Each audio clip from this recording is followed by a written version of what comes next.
신약 단어 5624개 단어 중에서 191번에 해당하는 헬라어의 아코라는 단어를 여러분과 같이 은혜를 나눠보도록 하겠습니다. 이 아코라는 단어는 듣다 이렇게 생각하면 됩니다. 여러 가지 의미가 있는데 그냥 듣다 이 의미로 보시면 됩니다. 헬라어 중에 191번째 해당하는 단어죠. 오늘 이 단어는 여러분들이 신앙생활하면서 쉽게 알 수 있는 단어입니다. 그래서 무엇을 들을 것이냐 여기서부터 생각을 하시면 되겠죠. 그래서 이 아코라는 단어는 듣다. 뭘 들으시겠어요? 복음을 들으시겠죠? 오늘 제가 말씀 전하는 내용도 들으시겠죠? 제가 말씀 전하는 내용이 어디 기록되어져 있는 거예요? 성경에 기록되어진 복음의 말씀입니다. 왜 들어야 되는가? 이런 부분에서 여러분과 같이 이 단어의 뜻을 같이 한번 생각해 보도록 하겠습니다. 이 단어는 아코 이렇게 하고 여러 단어가 파생되어져 있어요. 이 단어는 거의 듣다 이럽니다. 중간에 순종하다 이런 뜻의 의미가 담겨져 있습니다. 이런 것 빼고는 거의 듣는다 이런 뜻에서 단어들이 그 뜻을 내포하고 있습니다. 그래서 요한복음 1장 37절 두 제자가 그의 말을 듣고 예수를 쫓거늘. 두 제자가 그의 말을 들었다는 거예요. 그가 누구예요? 여기서 예수 그리스도를 말하는 것이죠. 예수님을 따랐다는 거죠. 근데 이 두 제자가 됐다 이런 결론적인 의미에서 듣고 제자가 됐다 이런 의미로 보셔야죠. 듣고 누구의 말씀을? 그리스도의 말씀을. 그리스도의 말씀을 들었다는 것은 곧 예수 그리스도를 영접했다는 거죠. 오늘 주일 이 시간에 여러분도 이 시간에 나와서 예배 드리는 게 뭐예요? 예수 그리스도를 듣고 나서 예수 그리스도를 영접하고 나서 교회 다니기 시작하고 주일 성수를 하시면서 이 시간에 하나님 말씀 듣는 거잖아요.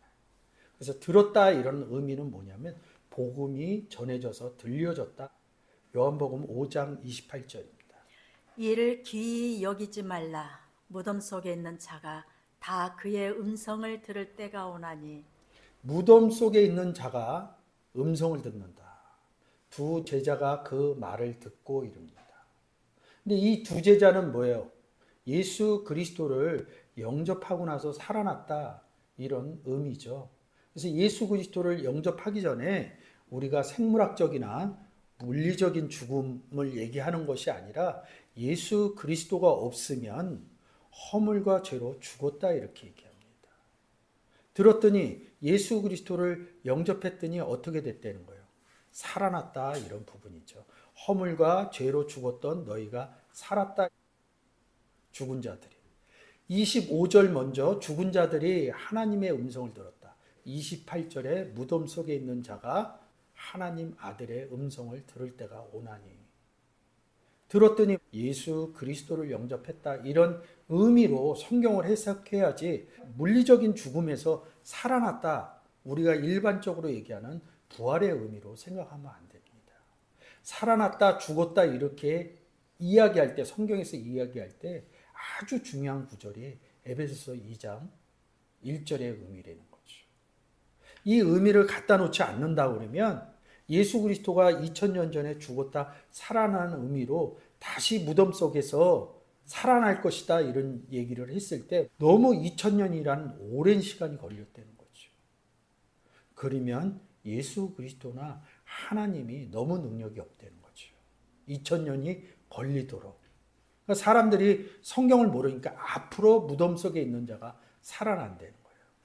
그러면 얘기하는 것처럼 앞으로 살아나는 사람, 무덤 속에서 물리적인 살아남을 얘기한다면 에베소서 2장 1절을 허물과 죄로 죽었던 너희를 살렸다 이 의미를 그렇게 말씀하시는 분은 이 에베소서 2장 1절의 의미를 잘 해석해 줘야 된다는 거죠.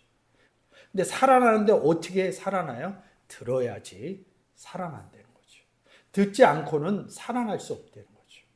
허물과 죄로 죽었던 너희가 살린다 그 중간에 아코라는 단어가 들어가야 된다는 거예요. 허물과 죄로 죽어있는 너희가 그의 말을 듣고 예수님을 쫓아갔다는 건 살렸다는 의미인 거죠. 예수 그리스도에 대해서 소문을 들었다는 거죠. 예수 그리스도에 대해서 들려줬다는 거죠, 저에게. 저도 누군가로부터 먼저 영접한 분으로부터 예수 그리스도 믿으세요 이것을 구했다는 거죠, 제가. 그래서 살아났다는 거죠. 요한복음 5장 25절, 28절. 진실로 진실로 너희에게 이르노니 죽은 자들이 하나님의 아들의 음성을 들을 때가 오나니 곧 잇따라 듣는 자는 살아나리라. 이를 기이 여기지 말라. 무덤 속에 있는 자가 다 그의 음성을 들을 때가 오나니. 하나님의 음성을 들었어요. 그게 이때라는 거예요. 듣는 자가 살아나리라.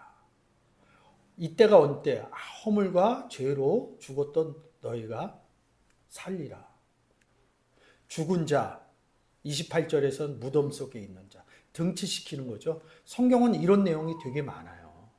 앞에선 죽은 자라고 그러고 무덤이란 죽었다는 의미를 이끌고 온 거죠. 하나님의 아들의 음성을 들을 때가 예수님만 하나님의 아들이 아닙니다. 예수 그리스도를 영접해서 허물과 죄로 죽었던 사람이 살아난 사람, 예수 그리스도를 영접한 사람도 하나님의 아들이라는 거죠. 하나님의 영으로 인도함을 받는 자들은 하나님의 아들이다. 예수 그리스도가 나를 살렸던 이야기만 하는 게 아니라 하나님의 아들인 우리가 나가서 복음을 전할 때 살리는 역사가 난다는 거죠. 우리가 나가서 하나님의 아들로 듣게끔 해줘야 된다는 거죠. 아코라는 단어의 특성이라는 거죠. 누가복음 8장 15절입니다. 좋은 땅에 있다는 것은 착하고 좋은 마음으로 말씀을 듣고 지키어 인내로 결실하는 자니라. 씨가 뿌려져서 우리는 좋은 땅이 됐다는 겁니다. 우리의 얘기입니다. 쉽게 얘기해서 요한복음 15장으로 가면 하나님 농부여 예수님 포도나무여 나는 가지니. 가지가 좋은 땅에 있다는 겁니다. 말씀을 듣고 자꾸 내가 듣는 것으로 얘기를 해요. 아니면 말씀을 듣고 좋은 땅이 되었다 이런 의미도 있겠죠. 그런 사람들은 하나님의 음성을 전할 때가 아코하는 게 사실 가서 듣게 한다 이런 의미죠. 전한다 이런 의미가 내포되어 있는 것이죠. 한 번 얘기해요? 가서 복음 전할 때 한 번 얘기합니까? 계속 반복 인내하면서 복음을 전하는 거죠. 한 번 전하고 두 번 전하고 세 번 전하고 10번 전하고 30번 전하고 60번 전하고 100번 전했더니 그분이 예수 그리스도의 듣는 말씀을 듣고 예수를 조건을 이렇게 됐다는 거죠. 결실했다 이런 의미로 기록되어져 있는 것입니다. 성경을 그냥 얘기하는 게 아니라 순차적으로 이런 의미들이 다 숨어져 있대요. 먼저 내가 들어야겠죠. 누구에 대해서? 예수 그리스도에 대해서, 하나님에 대해서. 그 다음에 좋은 땅이 된 사람들은 예수 그리스도를 영접하지 않은 사람들에게 복음을 전해서 듣게 해야겠죠. 듣고 듣게 해야 된다. 전해야 된다. 이런 의미가 숨겨져 있는 거죠. 그 의미를 마태복음 7장 24절에서 잘 표현하고 있죠. 그러므로 누구든지 나의 이 말을 듣고 행하는 자는 그 집을 반석 위에 지은 지혜로운 사람 같으리니. 나의 이 말을 듣고 예수님을 쫓고는 예수 그리스도를 영접해야지 그 다음에 행하는 것입니다. 행하는 자는 이 말을 듣고 행하는 자는 인내로 결실하는 자니라. 이런 의미로 해석해야겠죠. 이런 사람들은 반석 위에 지은 지혜로운 사람 같다. 지혜가 있는 사람이다. 반석이신 예수 그리스도 위에 있는 지혜로운 사람이다. 근데 마태복음 7장 26절에서는 반대로 얘기하죠. 나의 이 말을 듣고 행치 아니하는 자는 그 집을 모래 위에 지은 어리석은 사람 같으리니. 이 말을 듣는다 이런 뜻은 뭐예요? 마태복음 13장에서 길가밭에 뿌려지고 바위에 뿌려지고 좋은 밭에 뿌려지고 이런 얘기를 하는 거지. 누구나 다 들어요. 좋은 밭이 됐느냐? 좋은 땅에 있다는 것은 이렇게 되면 말씀을 듣고 지켜 인내로 결실하는 자니라. 결실하려면 어떻게 해야 돼? 행해야 되는 거죠. 그래서 24절에서는 듣고 행하는 자, 26절에서는 듣고 행하지 않는 자. 행하는 자는 반석이신 예수 그리스도 위에 지혜로운 사람이다. 행치 않는 자는 모래 위에 지은 어리석은 사람 같으니. 그러니까 어떻게 보면 이 아코라는 단어는 행한다 이런 단어하고 같이 연결되어져서 구원의 의미로 쓰여진다는 거죠. 듣긴 들어요. 누구나 다 예수 그리스도 믿으세요 하고 다 듣습니다. 많은 사람들이 들어요. 그리고 많은 사람들이 예수 그리스도를 듣고 영접을 합니다. 그 다음 문제가 뭐예요? 오늘날 교회를 다니는 사람들에게 다 적용되는 내용이죠. 그 다음에 교회 나와서 행하느냐 행치 않느냐. 행하는 사람은 반석 위에 지혜로운 사람과 같다. 구원을 확증을 해주는 거죠. 행치 않다면 모래 위에 어리석은 사람 같다. 교회 생활을 한다면 이 두 구절을 잘 생각을 하셔야 돼요. 영접을 하고 내 안에 예수 그리스도가 있고 내 안에 하나님이 계신다 그러면 행하는 삶을 사셔야 됩니다. 2000년 전 예수 그리스도께서 이 땅에 오셔서 하신 일은 행하는 일뿐이 없어요.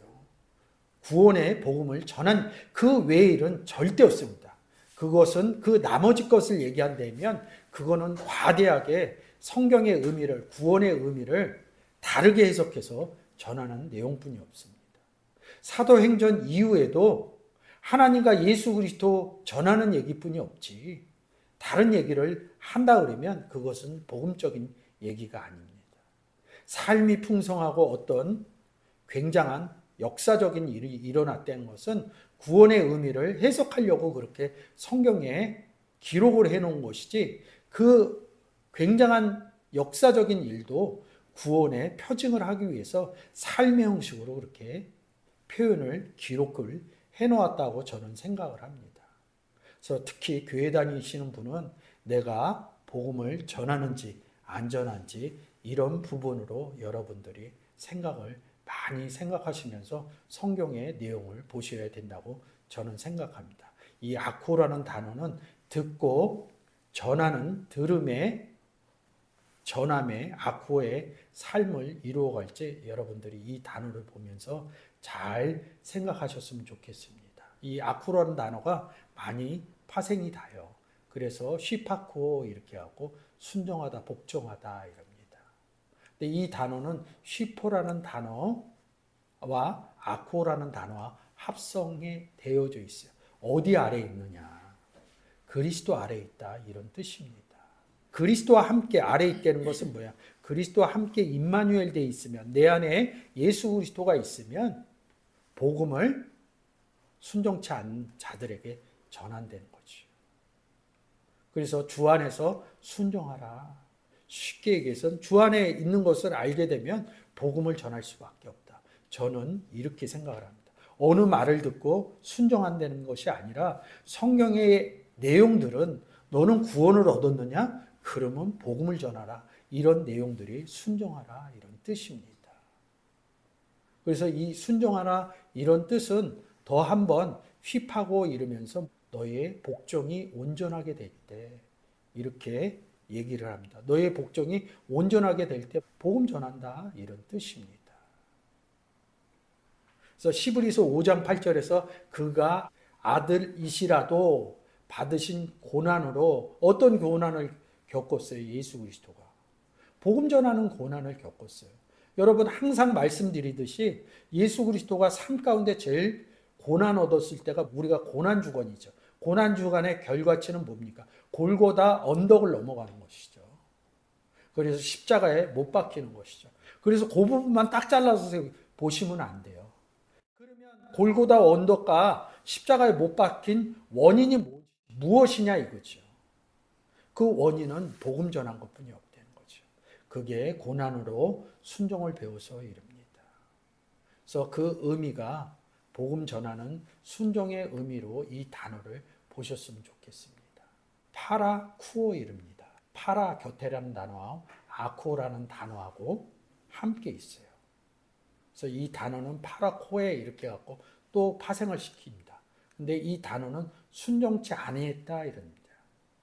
말씀을 듣고 행치 않았다 이런 부분입니다. 듣지도 못하고 행치 못했다.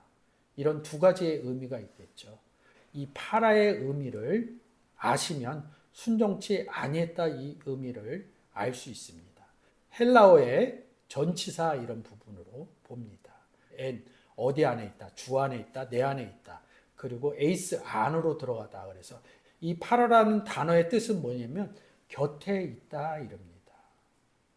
우리가 네 가지 밭 할 때 길가밭 이럽니다. 길 얘기할 때 나는 길이요 진리요 생명이니 예수 그리스도가 자기가 길이라고 합니다. 우리는 그러면 그리스도 안에 들어갔다면 길 안에 들어간 것이죠. 근데 씨 뿌리는 비유에서 길가에 뿌려졌다 그럽니다. 길 안에 뿌려진 게 아니라 길 밖에 있다. 이 의미로 해석이 되는 겁니다. 길, 예수 그리스도 밖에 있다. 그래서 이 길가라는 단어로 제일 많이 인용되는 내용이 있어요. 마가복음 10장에서 바디메오 이야기죠. 바디메오가 예수 그리스도가 여리고에 이르렀을 때 소리를 막 질러요. 근데 어떻게 써 있냐면 길가에 앉아 있다가 소리를 질른다 이럽니다. 길가에 길이신 예수 그리스도 안에 못 들어갔다 이런 표현입니다. 그래서 다윗의 자손이요 이렇게 이야기를 합니다. 52절 가서 예수 그리스도가 이렇게 얘기합니다. 내 믿음이 너를 구원하였다. 바디메오가 구원을 얻었어요. 소리를 질러서 구원을 얻은 게 아니라 구원을 얻었다 이 의미가 뭐예요? 영접했다. 아주 간단한 기본적인 의미를 끌고 오지 못합니다. 막 어떤 행위를 해서 구원을 얻은 거로 생각을 합니다. 간단합니다. 예수 그리스도 영접해서 구원 얻었습니다. 이 바디메오가 예수 그리스도를 쫓아갑니다. 아콜리우데오 길과 합성되었다는 단어가 아콜리우데오라는 단어입니다. 근데 어디에서 쫓냐면 길에서 한글로는 길에서 이릅니다. 46절에 소리를 지을 때는 파라텐 호던 이릅니다. 길가에서 이릅니다. 근데 예수 그리스도 통해서 구원을 얻고 어디에서 길에서가 아니라 엔텐 호도 이릅니다. 길 안에 들어갔다 이런 표현으로 써 있어요. 성경은 이렇게 정확해요. 그래서 보시는 것처럼 파라라는 단어는 여러 가지의 의미도 있지만 길가 구원받지 못한 상태로 표현하는 것도 있다는 거죠. 이 카타라는 단어 예수 그리스도를 따라갔다. 마태복음은 마태 카타 마태 이릅니다. 사복음서를 얘기할 때 카테마타 따라갔다 이런 의미도 있고 예수 그리스도 아래에 있다 그런데 또 반대적인 의미가 뭐야? 대적하다 이럴 때 할 때 카타라라는 단어를 씁니다. 파라의 의미와 카타의 반대적인 의미도 성경에 숨어져 있다는 거죠. 파라 아쿠어는 순종치 않았다. 순종치 않았다는 예수 그리스도의 말씀을 듣지 않았기 때문에 전할 수도 없었다. 그래서 반석 위에 지은 사람, 모래 위에 지은 사람 할 때 이 파라는 모래 위에 지은 사람. 순종치 않는 결론적으로 보면 뭐예요? 예수 그리스도를 영접을 못했다. 구원을 못했다. 이런 의미에서 이 파라 아쿠어는 순종하지 못한다. 이런 의미로 성경을 해석하시면 됩니다. 여러분들이 잘 아시듯이 이 아쿠어라는 단어를 통해서 저희는 들었습니다. 그리고 다른 사람들이 들을 수 있도록 아쿠어할 수 있는 여러분들이 되셨으면 좋겠습니다.